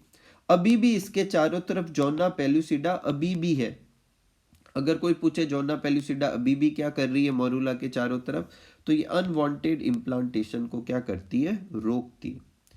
इसके बाद क्या बनता है, ब्लास्टूला बनता है। ब्लास्टूला कैसे बनेंगे, पहले तो ये बहुत सारी सेल बनेगी, अब इसकी अंदर वाली सेल कॉम्पैक्ट हो जाएगी, बाहर वाली सेल थोड़ी सी अलग अरेंज हो जाती है। फिर जैसे ही ये यहाँ यूट्रस में आती है, यूटेराइन फ्लूइड अंदर एंटर करने लगता है, और जिससे दो तरह की लेयर बन जाती है, एक अंदर सेल और एक बाहर एक सेल, बीच में कैविटी बन जाती है। अब इस पूरे स्ट्रक्चर को ब्लास्टोसिस्ट या ब्लास्टूला कहते हैं। ये वाली सेल जो है उसे कहेंगे इनर सेल मास। इसके ऊपर जो सेल होती है उसे कहते हैं सेल ऑफ राउबर या रबर, वो अपनी बुक में दे नहीं रखा। और ये पूरी लेयर जो है वो क्या कहलाती है, ट्रोफोब्लास्ट। तो अपन को तो एक ट्रोफोब्लास्ट याद रखनी है, अंदर ये इनर सेल मास, और ये जो कैविटी है इसे ब्लास्टोसील कहेंगे, और ये पूरा स्ट्रक्चर ब्लास्टोसिस्ट कहलाता है। अगर कोई पूछे कि ब्लास्टोसील में ये लिक्विड भरा हुआ है, ये है एक्चुअल में आया कहाँ से, तो ये यूटेराइन फ्लूइड ही होता है, ठीक है। यही सब अपने इधर लिखा हुआ है। अब एक बार जैसे ही ये सब बनेगा और ये यूट्रस के पास ये यहाँ पे पहुंच गया, तो ये जाके इम्प्लांट हो जाता है। अब इम्प्लांटेशन का क्या तरीका रहता है, एनसीईआरटी लिखती है कि जो बाहर वाली लेयर है ट्रोफोब्लास्ट लेयर, वो एंडोमेट्रियम के साथ अटैच होती है। इनर सेल मास जो होता है वो बाद में एम्ब्रियो बनाएगा, और ट्रोफोब्लास्ट जो है पहले तो अटैचमेंट में हेल्प करेगी और बाद में एक्स्ट्रा एम्ब्रियोनिक मेम्ब्रेन बनाने में हेल्प करती है, ठीक है। ब्लास्टोसिस्ट एक बार एम्बेडेड हो जाएगा और इस प्रोसेस को इम्प्लांटेशन कहेंगे। अब यहाँ से प्रेगनेंसी स्टार्ट हो जाएगी। नेक्स्ट है एक्स्ट्रा एम्ब्रियोनिक मेम्ब्रेन। तो देखो ये मैं थोड़ा बता देता हूँ, एक छोटा सा है टॉपिक पर अच्छे से कर ले आप। 4 तरह की एक्स्ट्रा एम्ब्रियोनिक मेम्ब्रेन ह्यूमन के केस में होती है, कोरियन, एमनियन, एलेंटॉइस और यॉर्क सैक। आप इस वाले डायग्राम में वैसे देख सकते हैं, सबसे बाहर वाली होती है कोरियन, फिर ये होती है एमनियन जिसमें अंदर लिक्विड भी होता है, यहाँ पर ये है एलेंटॉइन, और ये यॉर्क सैक, देखो लेबल भी कर रखा है। तो 4 लेयर होती है। कोरियन जो होती है वो प्लेसेंटा बनाने में हेल्प करेगी, अभी अपन देखेंगे। एमनियन जो होती है एमनियोटिक फ्लूइड बनाती है, इसके अंदर सेल होती है जो एमनियोटिक फ्लूइड बनाती है, जो एक तरह का शॉक एब्जॉर्बर की तरह भी काम करती है, और जो एम्ब्रियो है उसे सूखने से भी बचाती है। एलेंटॉइस जो होती है वो एक्सक्रिएशन में भी हेल्प करती है, ब्लड वेसल्स वगैरह भी बनाती है। जो अम्बिलिकल कॉर्ड होती है, अम्बिलिकल कॉर्ड को भी अभी अपन समझेंगे। अभी अगर मैं शॉर्ट में बताऊं तो एक जगह होती है प्लेसेंटा, ये एम्ब्रियो, इन दोनों के बीच में एक डक्ट होती है, उसे कहते हैं अम्बिलिकल कॉर्ड। और यॉर्क सेक जो होती है हीमोपोइसिस करती है और पीजीसी भी बनाती है, प्रीमोर्डियल जर्म सेल भी बनाती है। एक याद रखना, सबसे पहला हीमोपोइटिक ऑर्गन कौन होता है? यॉर्क सेक ही होता है। ये सब अपने इसमें लिखा हुआ है। देखो, after implantation finger like projection निकलते हैं ट्रोफोब्लास्ट से। बेसिकली वो कोरियन में निकलते हैं, इसलिए कोरियोनिक विलाई कहलाती है। कोरियन जो होती है इसमें निकलते हैं, इसलिए कोरियोनिक विलाई कहलाती है। और ये देखो, यहाँ से ही कोरियन में ऐसे एक्सटेंशन होंगे, यहाँ से मदर की तरफ से भी टिश्यू में ऐसे एक्सटेंशन होंगे, और ये इंटरडिजिट हो जाएंगे। जैसे फिंगर इंटरडिजिट होती है ना, ये एक हाथ की फिंगर, इसके बीच में दूसरे हाथ की फिंगर फंसा दो, इस तरीके से। और ये स्ट्रक्चर जो बनेगा उसे अपन क्या कहेंगे? प्लेसेंटा। ये एक तरह का स्ट्रक्चरल और फंक्शनल यूनिट है जो डेवलपिंग एम्ब्रियो और मैटरनल बॉडी के बीच में एक ब्रिज की तरह काम करता है। यहाँ से ऑक्सीजन सप्लाई, न्यूट्रिशन सप्लाई होती है, CO2 निकाल ली जाती है। बेसिकली ऐसे समझो, देखो ये प्लेसेंटा है, ये एम्ब्रियो, बीच में ये जो बनेगा इसे अम्बिलिकल कॉर्ड कहेंगे। अब यहाँ से जो भी, जैसे मान लो न्यूट्रिशन लेना है एम्ब्रियो को, तो यहाँ से ले लेगा, इस तरफ आ जाएगा, इसी पाथ से आएगा, इसी पाथ से ऑक्सीजन आएगी, जो बाहर भेजना है CO2 एक्सक्रिएटरी प्रोडक्ट, वो सब यहीं से बाहर भेजे जाएंगे। एक प्लेसेंटा जो होती है वो टेम्पररी एंडोक्राइन ग्लैंड की तरह भी बिहेव करती है। तो अगर आपको पूछे प्लेसेंटा के फंक्शन बताओ, तो एक तो ये फंक्शन है कि भाई ऑक्सीजन न्यूट्रिएंट को सप्लाई करती है और इनको बाहर निकालती है। दूसरा कि ये टेम्पररी एंडोक्राइन ग्लैंड की तरह बिहेव करती है, HCG, HPL, एस्ट्रोजन, प्रोजेस्ट्रॉन, ये सब रिलीज करती है। लेटर स्टेज में रिलैक्सिन भी सिक्रेट होता है ओवेरी से। अगर आपको पूछे प्रेगनेंसी के समय कौन कौन से हार्मोन रिलीज होते हैं, ध्यान से सुनना, प्रेगनेंसी के समय तो HCG, HPL, oestrogen, progesterone, relaxin. लेकिन आपको पूछे कि ऐसे कौन से हार्मोन है जो सिर्फ प्रेगनेंसी में रिलीज होते हैं, तो एस्ट्रोजन, प्रोजेस्ट्रॉन तो जनरली भी रिलीज होते हैं, तो फिर क्या रह जाएंगे? HCG, HPL, रिलैक्सिन, ये सिर्फ प्रेगनेंसी में रिलीज होते हैं। ठीक है। दूसरे हार्मोन जो होता है oestrogen, progesterone, cortisol, prolactin, thyroxine, इनका भी लेवल जो होता है प्रेगनेंसी में बढ़ जाता है। ये बेसिकली फीटल की ग्रोथ और मेटाबॉलिज्म सबके लिए जरूरी होता है। अब आ जाते हैं वापस ब्लास्टोसिस्ट पे। तो ब्लास्टोसिस्ट में बाहर की तरफ ट्रोपोब्लास्ट थी जो ये एक्स्ट्रा एम्ब्रियोनिक मेम्ब्रेन वगैरह सब बना दी। जो अंदर वाली लेयर होगी, जो इनर सेल मास था, वो एम्ब्रियो बनाती है। एम्ब्रियो बनाने का पहला स्टेप क्या होता है कि उसकी सेल जो होती है 3 लेयर में अरेंज हो जाती है। सबसे बाहर वाली लेयर एक्टोडर्म कहलाती है, सबसे अंदर वाली लेयर एंडोडर्म कहलाती है, और बीच की लेयर मीजोडर्म कहलाती है। यहाँ से वर्क डिवाइड हो गया, फिर अब ये सब अलग अलग स्ट्रक्चर बनाएंगे। जब ये 3 जर्म लेयर बनती है तो उसे कहते हैं गैस्ट्रूला। अपनी बुक में लिखा हुआ है कि इनर सेल मास के अंदर जो सेल होती है उसे स्टेम सेल कहते हैं, क्योंकि उनके पास पोटेंसी होती है सब तरह के टिश्यू और ऑर्गन बनाने की। एक ये डायग्राम दे रखा है जिसमें ये चारों जर्म लेयर दे रखी है, ये फिटस दे रखा है, ये यूट्रस है, यहाँ पे देखो ये सर्विक्स है, वेजाइना वाला, वेजाइना इसके नीचे यहाँ से होगी। सर्विक्स में देखो म्यूकस का एक प्लग है जो यहाँ से बैक्टीरिया वैक्टीरिया को अंदर नहीं जाने देता। ठीक है। अब आगे चलते हैं। ह्यूमन की प्रेगनेंसी जो है वो 9 मंथ के लिए लास्ट करती है, और हर दिन कुछ ना कुछ इवेंट होते रहते हैं। तो कुछ की इवेंट दे रखे हैं, जैसे 1 मंथ के बाद में एम्ब्रियो में हार्ट बनता है। ये फर्स्ट साइन होता है ग्रोइंग फिटस का, कि फिटस बराबर ग्रो कर रहा है। By the end of 2nd month pregnancy the foetus develop limbs and digit, foetus के लिम्स और डिजिट बन जाते हैं।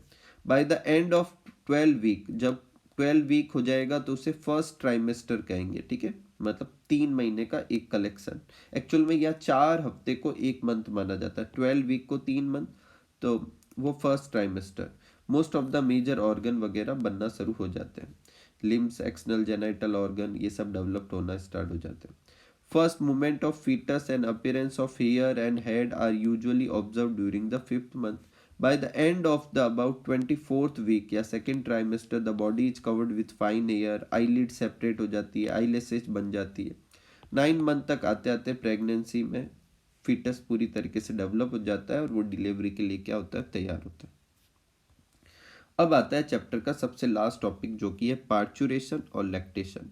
तो जो ये पूरा 9 मंथ का पीरियड है उसे गेस्टेशन कहते हैं। जब गेस्टेशन पूरा हो जाता है उसके बाद जो होता है विगोरियस कॉन्ट्रैक्शन होता है यूट्रस में at the end of pregnancy, और जिसकी वजह से एक्सपल्सन और बेबी जो है वो बाहर की तरफ चला जाता है। इसे पार्चुरेशन कहते हैं। पार्चुरेशन जो है एक कॉम्प्लेक्स न्यूरो एंडोक्राइन मैकेनिज्म है, बोले तो मतलब सेंट्रल नर्वस सिस्टम और एंडोक्राइन सिस्टम दोनों कंट्रोल करती है।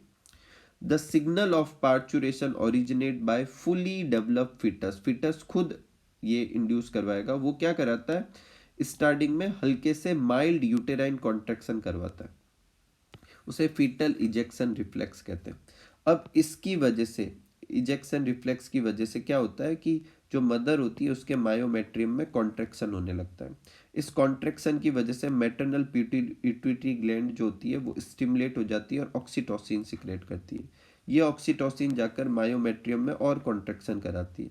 इससे मैटरनल पिट्यूटरी और स्टिमुलेट हो जाती है, वो और ऑक्सीटोसिन सिक्रेट कराती है। इससे ये और ऑक्सीटोसिन और मायोमेट्रियम में कॉन्ट्रैक्शन कराता है। फिर ये और चलता रहेगा। ये तब तक ऐसे चलता रहेगा जब तक ऑक्सीटोसिन का लेवल बहुत ज़्यादा बढ़ जाएगा, मायोमेट्रियम में कॉन्ट्रैक्शन इतना स्ट्रांग हो जाएगा कि वो बेबी को बाहर की तरफ पुश कर देगा। अपनी बुक लिखी है कि what to do you think the doctor inject to induce delivery. Obvious thing है, ऑक्सीटोसिन से सब हो रहा है तो ऑक्सीटोसिन के इंजेक्शन देंगे। मार्केट में पिटोसिन नाम से भी अवेलेबल है। नेक्स्ट है कि लैक्टेशन क्या होता है, तो जब फुल टर्म हो जाएंगे तो मदर में मिल्क बनने लगेगा, फिर वो बच्चे को मिल्क से क्या करेंगे, नरिश भी करती है। तो the memory gland of female undergo differentiation during pregnancy and start producing milk towards the end of pregnancy. इसे कहते हैं lactation. The milk produce during the initial few days of lactation उसे कहेंगे कोलेस्ट्रम। अब कोलेस्ट्रम जो होता है उसके अंदर बहुत सारे एसेंशियल एंटीबॉडी और न्यूट्रिएंट्स होते हैं न्यू बॉर्न के लिए। यही वजह है कि ब्रेस्ट फीडिंग एक बच्चे के लिए ज़रूरी होती है। एक और चीज़ की जो फीमेल जो होती है उसके जो मिल्क कोलेस्ट्रम जो होता है उसमें एक एंटीबॉडी होती है, कौन सी, IgA एंटीबॉडी। ये भी आपको याद रखना है। इसके साथ अपना ये चैप्टर जो होता है वो कंप्लीट होता है। उम्मीद करूंगा कि चैप्टर आपको बहुत अच्छे से समझ में आया होगा। तो मिलते हैं अगले चैप्टर के वीडियो में। तब तक आप सब लोग खूब सारा हार्डवर्क कीजिए, खूब खुश रहिए, खूब मस्त रहिए। Thank you for watching.